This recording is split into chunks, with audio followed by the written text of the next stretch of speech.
Bonjour et bienvenue à cette vidéo qui va parler d'une thématique très importante pour les parents. Est-ce que la motivation s'impose?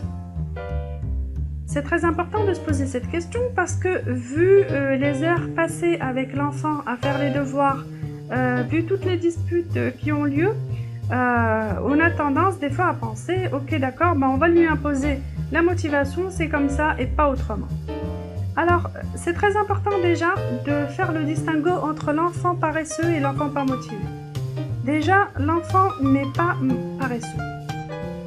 Il n'existe pas d'enfants paresseux, il existe juste des enfants qui ne sont pas motivés. La motivation est le moteur de l'autonomie. Et ça ne s'impose pas malheureusement. Ça peut par contre être alimenté, cultivé, surtout à la maison, à l'heure des devoirs et des leçons.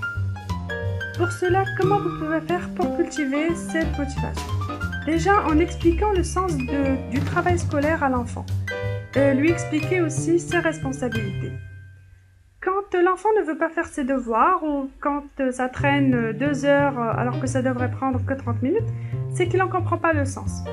Il voit juste les devoirs comme une exigence imposée. Alors au début, quand il est enfant, il le fait pour faire plaisir à papa-maman parce qu'il voit qu'ils sont contents quand ils font les devoirs avec lui. Mais quand il grandit, c'est bon, il commence à lâcher de l'est et il se dit, voilà, il ne comprend pas pourquoi est-ce qu'il irait faire cet effort. D'où le fait de commencer à expliquer à l'enfant le sens de ce qu'il fait, lui donner aussi les activités qui vont satisfaire sa curiosité, son désir d'apprendre.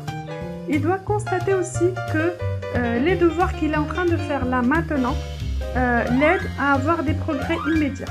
Que ça apporte des résultats immédiats. C'est très très important.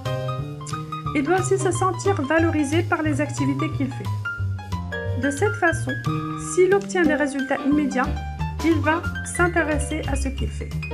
Alors, stimuler la motivation constitue la première tâche à laquelle vous devez vous appliquer en tant que parent et enseignant.